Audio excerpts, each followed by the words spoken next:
Hello friends, आप सभी का स्वागत है आपके अपने यूट्यूब चैनल ज्ञान स्टडी 93 पर। दोस्तों, आज हम हिंदी पढ़ने वाले हैं। आज ये हमारा दूसरा प्रैक्टिस सेट होगा।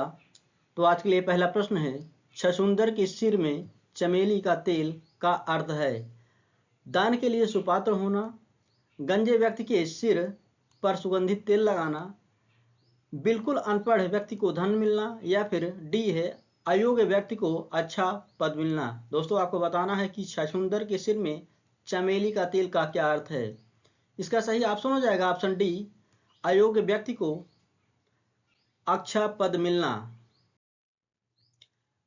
मांगे भीख पूछे गांव की जमा का क्या अर्थ है।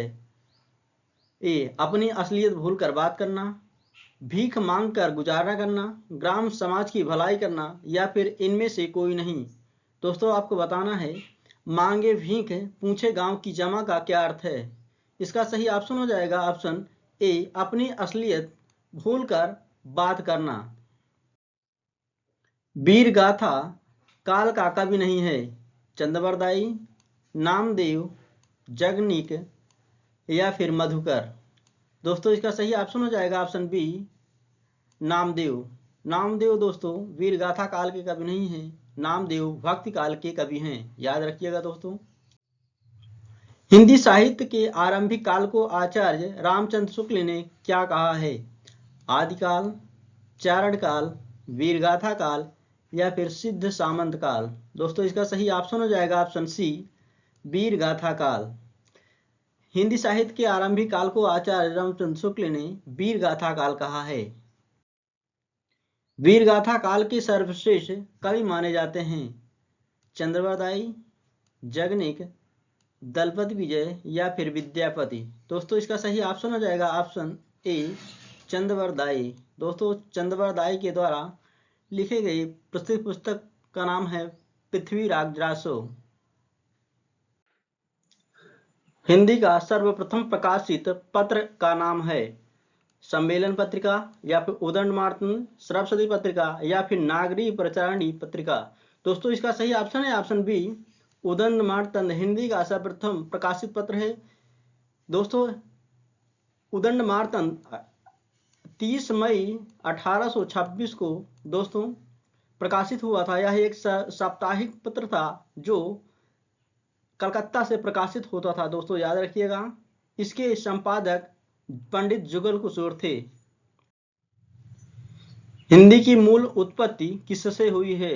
लौकिक संस्कृत से, वैदिक संस्कृत से, या फिर मागधी से, या फिर सौर सेनी अपभ्रंश से।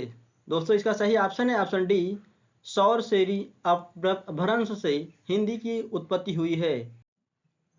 भारत की प्रथम देश भाषा कौन सी है। आपके ऑप्शन हैं पाली, प्राकृत, संस्कृत, या फिर इनमें से कोई नहीं। दोस्तों, इसका सही ऑप्शन हो जाएगा ऑप्शन ए, पाली। भारत की प्रथम देश भाषा पाली है। श्रद्धा किस कृति की नायिका है। आपके ऑप्शन हैं कामायनी, कुरुक्षेत्र, रामायण, या फिर साकेत। दोस्तों, इसका सही ऑप्शन है ऑप्शन ए, श्रद्धा कामायनी की नायिका है। श्रद्धा और मनु कामायनी में है, याद रखिएगा दोस्तों। छायावाद के प्रवर्तक का नाम है। आपके ऑप्शन से सुमंत्र नंदन पंत, श्रीधर पाठक, मुकुटधर पांडे, या फिर जयशंकर प्रसाद। दोस्तों, इसका सही ऑप्शन हो जाएगा ऑप्शन डी, जयशंकर प्रसाद। जयशंकर प्रसाद छायावाद के प्रवर्तक कवि हैं, याद रखिएगा दोस्तों। प्रगतिवाद उपयोगितावाद का दूसरा नाम है, यह कथन किसका है। दोस्तों, आपको बताना है कि प्रगतिवाद को उपयोगितावाद का दूसरा नाम है, यह कथन किसने कहा है। आपके ऑप्शन से रामविलास शर्मा, प्रेमचंद, या फिर नंद दुलारे वाजपेयी, सुमित्रा नंदन पंत। दोस्तों, इसका सही ऑप्शन हो जाएगा ऑप्शन सी, नंद दुलारे वाजपेयी। कबीरदास की भाषा थी। दोस्तों, आपको बताना है कि कबीरदास की भाषा क्या थी। आपके ऑप्शन हैं ब्रज, कन्नौजी, सदुक्कड़ी, या फिर खड़ी बोली। दोस्तों, इसका सही ऑप्शन हो जाएगा ऑप्शन सी, खड़ी सदुक्कड़ी। कबीरदास की भाषा सदुक्कड़ी है। दोस्तों, याद रखिएगा। कबीरदास के एक संग्रह है बीजक। बीजक के तीन भाग हैं दोस्तों, साखी, शबद और रामायणी। याद रखना है दोस्तों। दोस्तों कुछ पंक्तियां दी गई हैं, उसको बताना है कि ये पंक्तियां किसके द्वारा लिखी गई हैं। कट कटान कुंजर बहारी, दु भुजदंड तमक महिमारी, डोलत धरणी सभा पद खसे, चले भाज भय मारुति गसे। प्रस्तुत पंक्तियां के रचयिता कौन है दोस्तों? इसका सही ऑप्शन हो जाएगा ऑप्शन ए तुलसीदास। तितली किसकी रचना है? आपके विकल्प हैं जयशंकर प्रसाद, आचार्य रामचंद्र शुक्ल, श्याम सुंदर दास या फिर आचार्य महावीर प्रसाद द्विवेदी। दोस्तों इसका सही ऑप्शन हो जाएगा ऑप्शन ए जयशंकर प्रसाद। तितली रचना जयशंकर प्रसाद का है दोस्तों, याद रखना है आपको। अतीत के चलचित्र के रचयिता हैं, आपके ऑप्शन हैं जयशंकर प्रसाद, सूर्यकांत त्रिपाठी निराला, महादेवी वर्मा या फिर सुमित्रा नंदन पंत। दोस्तों इसका सही ऑप्शन हो जाएगा ऑप्शन सी महादेवी वर्मा। महादेवी वर्मा के द्वारा अतीत के चलचित्र की रचना की गई है दोस्तों। पल्लव के रचयिता हैं, आपके ऑप्शन हैं सुमित्रा नंदन पंत, निराला, जयशंकर प्रसाद या फिर महादेवी वर्मा। इसका सही ऑप्शन है ऑप्शन ए सुमित्रा नंदन पंत दोस्तों पल्लव के रचयिता हैं। चिंतामणि के रचयिता हैं, आपके ऑप्शन से जयशंकर प्रसाद, आचार्य महावीर प्रसाद द्विवेदी, रामचंद्र शुक्ल या फिर हरिऔध। दोस्तों इसका सही ऑप्शन हो जाएगा ऑप्शन सी रामचंद्र शुक्ल चिंतामणि के लेखक हैं दोस्तों। चिंतामणि एक प्रकार का निबंध है। जन्मेजय का नाग यज्ञ किसकी कृति है? आपके ऑप्शन से सेठ गोविंद दास की, जयशंकर प्रसाद की, लक्ष्मी नारायण लाल की या फिर गोविंद बल्लभ पंत की। दोस्तों इसका सही ऑप्शन हो जाएगा ऑप्शन बी जयशंकर प्रसाद की। जयशंकर प्रसाद के द्वारा जन्मेजय का नाग यज्ञ लिखा गया है दोस्तों, याद रखना है आपको। कुछ पंक्तियां दी गई हैं दोस्तों। हम दीवानों की क्या हस्ती है आज यहाँ कल वहां चले, मस्ती का आलम साथ चला हम धूल उड़ाते जहां चले। प्रस्तुत पंक्तियों के रचयिता हैं दोस्तों, आपको बताना है कि ये पंक्तियां किसके द्वारा लिखी गई हैं। आपके ऑप्शन हैं सियाराम शरण गुप्त, भगवती चरण वर्मा, सुभद्रा कुमारी चौहान या फिर रामधारी सिंह दिनकर। इसका सही ऑप्शन हो जाएगा दोस्तों ऑप्शन बी भगवती चरण वर्मा के द्वारा प्रस्तुत पंक्तियां लिखी गई हैं। निम्नलिखित में से सबसे पहले अपनी आत्मकथा हिंदी में किसने लिखी? आपके ऑप्शन हैं श्याम सुंदर दास, सेठ गोविंद दास, जवाहरलाल नेहरू या फिर डॉक्टर राजेंद्र प्रसाद। दोस्तों इसका सही ऑप्शन हो जाएगा ऑप्शन डी राजेंद्र प्रसाद। राजेंद्र प्रसाद के द्वारा सबसे पहले अपनी आत्मकथा हिंदी में लिखी गई। कुछ पंक्तियां दे रहा है दोस्तों। अबला जीवन हाय तुम्हारी यही कहानी, आंचल में है दूध और आंखों में है पानी। उपर्युक्त पंक्तियां किस काव्य की हैं? दोस्तों आपको बताना है कि उपर्युक्त पंक्तियां किस काव्य से उद्धृत की गई हैं। आपके ऑप्शन हैं कामायनी, साकेत, यशोधरा या फिर आंसू। दोस्तों इसका सही ऑप्शन हो जाएगा ऑप्शन सी प्रस्तुत पंक्तियां यशोधरा से उद्धृत हैं। आंचलिक रचनाएं किससे संबंधित होती हैं? आपके ऑप्शन हैं देश विशेष से या फिर लोक विशेष से या क्षेत्र विशेष से या फिर जाति विशेष से। दोस्तों इसका सही ऑप्शन हो जाएगा ऑप्शन सी आंचलिक रचनाएं क्षेत्र विशेष से संबंधित होती हैं दोस्तों, याद रखना है आपको। निर्गुण भक्ति काव्य का प्रमुख कवि है? आपके ऑप्शन हैं सूरदास, तुलसीदास, कबीरदास या फिर केशवदास। दोस्तों इसका सही ऑप्शन हो जाएगा ऑप्शन सी कबीरदास। इनमें से निर्गुण भक्ति के काव्य के प्रमुख कवि हैं, जबकि सूरदास और तुलसीदास, केशवदास ये सभी भक्ति काव्य के कवि हैं। कुछ पंक्तियां दी गई हैं दोस्तों। तरुवर फल नहीं खात हैं, सरवर पिए ही न पान। उपर्युक्त पंक्तियां किससे संबंधित हैं? दोस्तों आपको बताना है कि उपर्युक्त दी गई पंक्तियां किस कवि के द्वारा लिखी गई हैं। आपके ऑप्शन हैं रहीम, कबीरदास, रसखान या फिर बिहारी। दोस्तों इसका सही ऑप्शन हो जाएगा ऑप्शन ए रहीम दास के द्वारा तरुवर फल नहीं खाते हैं, सरवर पिए न पान प्रस्तुत पंक्तियां लिखी गई हैं। कुछ पंक्तियां दी गई हैं दोस्तों। तरिणी तनुजा तरु तमाल तरुवर बहुछाए। प्रस्तुत पंक्ति के रचयिता हैं आपके ऑप्शन से भारतेंदु हरिश्चंद्र, रामधारी सिंह दिनकर, माखनलाल चतुर्वेदी या फिर राम नरेश त्रिपाठी। दोस्तों इसका सही ऑप्शन हो जाएगा ऑप्शन ए, भारतेंदु हरिश्चंद्र के द्वारा प्रस्तुत पंक्तियां लिखी गई हैं। भूषण की कविता का प्रधान स्वर है आपके ऑप्शन से व्यंग्यात्मक, प्रशस्तिपरक, श्रृंगारिक या फिर कारुणिक। दोस्तों इसका सही ऑप्शन हो जाएगा ऑप्शन बी, प्रशस्तिपरक। भूषण की कविता का प्रधान स्वर प्रशस्तिपरक है, क्योंकि भूषण ने अपने काव्यों में प्रशंसा की है। अपभ्रंश में कृष्ण काव्य के प्रणेता हैं आपके ऑप्शन से पुष्पदत्त, शालिभद्र सूरी, स्वयंभू या फिर हरिभद्र सूरी। दोस्तों इसका सही ऑप्शन हो जाएगा ऑप्शन ए, पुष्पदंत। अपभ्रंश में कृष्ण काव्य के प्रणेता पुष्पदंत को माना जाता है। दोस्तों याद रखना है आपको। प्रथम सूफी प्रेमाख्यानक काव्य के रचयिता हैं आपके विकल्प हैं नूर मोहम्मद या फिर मलिक मोहम्मद जायसी, मुल्ला दाऊद या फिर कुतुबन। दोस्तों इसका सही ऑप्शन हो जाएगा ऑप्शन सी, मुल्ला दाऊद। मुल्ला दाऊद प्रथम सूफी प्रेमाख्यानक काव्य के रचयिता हैं। हिंदी के प्रथम गद्यकार हैं आपके ऑप्शन से राजा शिव प्रसाद सिदारे हिंद, पंडित लल्लू लाल, भारतेंदु हरिश्चंद्र या फिर बाल कृष्ण भट्ट। दोस्तों इसका सही ऑप्शन हो जाएगा ऑप्शन बी, पंडित लल्लू लाल हिंदी के प्रथम गद्यकार हैं।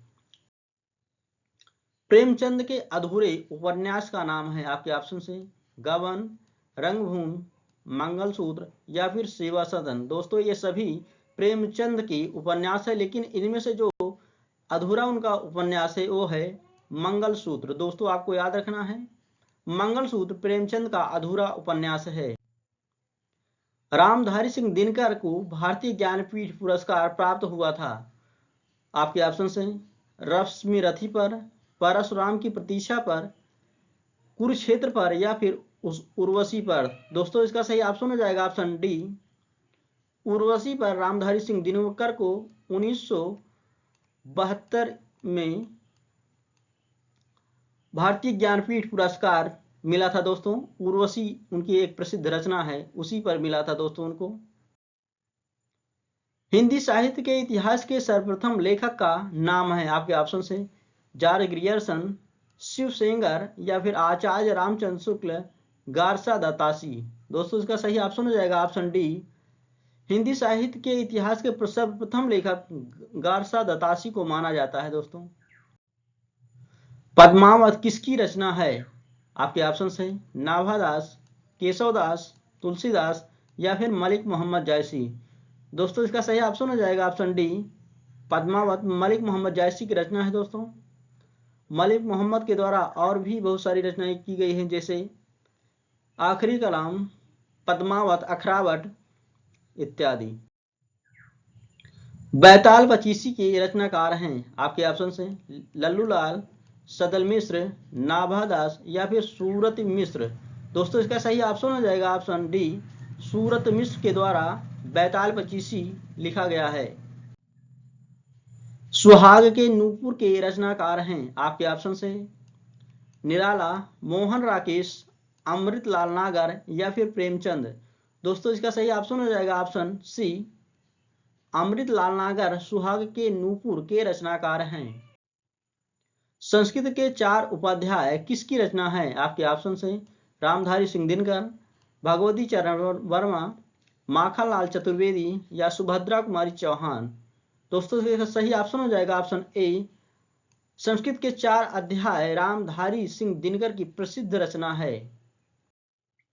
अशोक के फूल निबंध संग्रह के रचनाकार हैं आपके ऑप्शन से कुबेर नाथ राय, बाबू गुलाब राय, रामचंद्र शुक्ल या फिर हजारी प्रसाद द्विवेदी। दोस्तों इसका सही ऑप्शन हो जाएगा ऑप्शन डी, हजारी प्रसाद द्विवेदी के द्वारा अशोक के फूल निबंध लिखा गया है। दोस्तों झरना काव्य संग्रह के रचयिता हैं आपके ऑप्शन से सोहनलाल द्विवेदी, महादेवी वर्मा, जयशंकर प्रसाद, सुभद्रा कुमारी चौहान। दोस्तों इसका सही ऑप्शन हो जाएगा ऑप्शन सी, जयशंकर प्रसाद के द्वारा झरना काव्य संग्रह लिखा गया। भारत भारती के रचनाकार हैं आपके ऑप्शन से गोपाल शरण सिंह नेपाली, नरेश मेहता, मैथिली शरण गुप्त या फिर धर्मवीर भारती। दोस्तों इसका सही ऑप्शन हो जाएगा ऑप्शन सी, मैथिली शरण गुप्त के द्वारा भारत भारती काव्य लिखा गया है। दोहा कोश के रचयिता हैं आपके ऑप्शन से लुइपा, जो इंदु, सरहापा या फिर कन्हापा। इसका सही ऑप्शन हो जाएगा ऑप्शन सी, सरहापा के द्वारा दोहा कोश की रचना की गई है। दोस्तों संदेशन मधुबन कूप भरे में कौन सा अलंकार है? दोस्तों आपको बताना है कि संदेशन मधुबन कूप भरे में कौन सा अलंकार है? रूपक, वक्रोक्ति, अन्योक्ति या फिर डी ऑप्शन है अतिशयोक्ति। दोस्तों इसका सही ऑप्शन हो जाएगा ऑप्शन डी, अतिशयोक्ति। प्रस्तुत पंक्ति में दोस्तों अतिशयोक्ति अलंकार है। 9 दिन चले अढ़ाई कोस का अर्थ है। दोस्तों कुछ कहावत दी गई है, 9 दिन चले अढ़ाई कोस का अर्थ है। आपको बताना है दोस्तों इसका क्या अर्थ है। बहुत धीमी गति से काम करना, बहुत धीमी गति से चलना, अधिक समय में कम काम करना या फिर हराम खोरी करना। दोस्तों इसका सही ऑप्शन हो जाएगा ऑप्शन ए, बहुत धीमी गति से काम करना होता है 9 दिन चढ़े अढ़ाई कोस का अर्थ। एक अनार 100 बीमार का अर्थ है आपके ऑप्शन से एक वैद्य अनेक बीमार, किसी वस्तु की पूर्ति कम किंतु मांग अधिक होना, महामारी के दिनों में दवाओं की कमी या फिर किसी वस्तु की आपूर्ति समाप्त हो जाना। दोस्तों इसका सही ऑप्शन हो जाएगा ऑप्शन बी, किसी वस्तु की पूर्ति कम किंतु मांग अधिक होना। भाड़ झोंकना का अर्थ है आपके ऑप्शन से अनाज भूनना, काम बिगाड़ना, मामूली कमाई करना या फिर होता व्यर्थ समय नष्ट करना। दोस्तों इसका सही ऑप्शन हो जाएगा ऑप्शन डी, व्यर्थ समय नष्ट करना होता है अर्थ फाड़ झोंकना का अर्थ। जिस स्त्री का पति जीवित हो उसको क्या कहा जाता है? दोस्तों आपके ऑप्शन से कामिनी, सुभागा, सधवा या फिर मधवा। दोस्तों इसका सही ऑप्शन हो जाएगा ऑप्शन सी, जिस स्त्री का पति जीवित हो उसको सधवा कहते हैं और जिस स्त्री का पति मर गया हो उसको विधवा कहा जाता है। दोस्तों याद रखना है आपको। फेंक कर चलाया जाने वाला अस्त्र क्या कहलाता है? आपके ऑप्शन है अस्त्र, शस्त्र, भाला या फिर गुलेल। दोस्तों इसका सही ऑप्शन हो जाएगा ऑप्शन ए, अस्त्र। फेंक कर चलाए जाने वाले हथियार को अस्त्र कहा जाता है।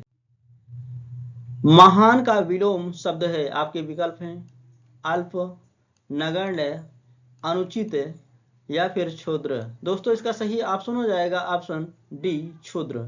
महान का विलोम क्षुद्र होता है जबकि अनुचित का विलोम उचित होता है। विपत्ति का विलोम शब्द है आपके ऑप्शन से समृद्धि, हर्ष, आपत्ति या फिर संपत्ति। दोस्तों इसका सही ऑप्शन हो जाएगा ऑप्शन डी, विपत्ति का संपत्ति होता है जबकि हर्ष का विलोम विषाद होता है। दोस्तों याद रखना आपको। आलोक का विलोम शब्द है दोस्तों, आलोक का अर्थ होता है प्रकाश। तो आपके ऑप्शन से अद्भुत, अज्ञात, अंधकार या फिर रात्रि।